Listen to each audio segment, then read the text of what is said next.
నెలే రాయ వస్తుంది మొత్తం కింద. ఓకే. 6 ఫీట్లు తీసేది ఎప్పుడైనా 6:30 7 దాకా వస్తుంది.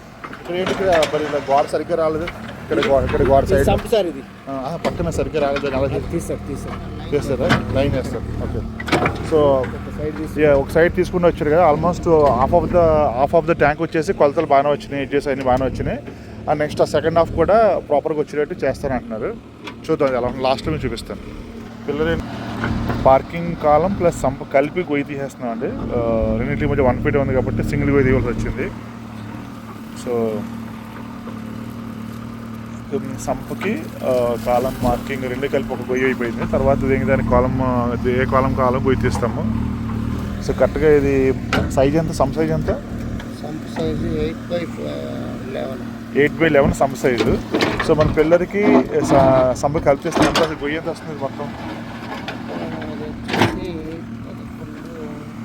సో 17x13 ఒక గొయ్యి తీస్తున్నామండి. ఇక్కడ డెప్త్ వచ్చేసి 6.5 ఫీటు. మాకు మా రాజశేఖర్ గారు ఇచ్చిన మా డిజైనర్ ఇచ్చింది కాలంకి 6.5 ఫీటు వెళ్ళమని చెప్పారు. సో దాని ప్రకారమే ఇక్కడ ఏంటంటే సంపు పిల్లలు కలిసిపోయిన ఇక్కడ ఆల్మోస్ట్ ఒకటే గొయ్యి కింద ఇవ్వాల్సి వస్తుంది. తీసిన తర్వాత మళ్ళీ మార్కింగ్ వేసి మేము సంపుకి సెపరేట్ స్ట్రక్చర్ వస్తుంది, అలాగే కాలంకి సెపరేట్ స్ట్రక్చర్ వస్తుంది. సో లోపల లోతు వచ్చేసి 6.5 ఫీటు, అలాగే ఈ వెడల్పు వచ్చేసి 17 ఉంటుంది. వెనక్కి వచ్చేసి డెప్త్ వచ్చేసి 17x13 వస్తుంది. ఇది గొయ్య చూడండి ఆల్మోస్ట్ ఫైనల్గా వచ్చేసింది. ఇది చాలా నీట్గా దగ్గరుండి పర్యవేక్షించి నేను మా శ్రీను మళ్ళీ ఆ మట్టి పని అయినా కలిసి దగ్గరుండి చాలా అంటే గొయ్య కోనలు కూడా కరెక్ట్గా వచ్చేసి మీకు చూపిస్తాను. గొయ్య అయిన తర్వాత ఎలా వస్తుందో కూడా మీకు చూపిస్తాను, కోనలు ఎలా వస్తాయి ఏంటి కూడా మీకు చూపిస్తాను. మా శ్రీను కొలుస్తున్నాడు ఇప్పుడు 6.5 ఫీట్ పర్ఫెక్ట్గా రావాలి.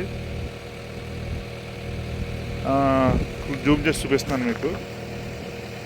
ఎంత వచ్చిందన్న? 6.5 కదా, కరెక్ట్గా 7 వచ్చింది. 1 ఫీట్ ఎక్కువ వచ్చింది. ఇప్పుడు కొంచెం లైట్గా మళ్ళీ మట్టి ఫిల్ చేస్తాం మనం. మట్టి ఫిల్ చేసి ఒక 1/2 ఫీట్ ఎక్కువ వచ్చింది దీంతో తీయటం వల్ల.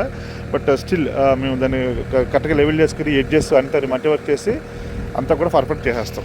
Okay, thank you.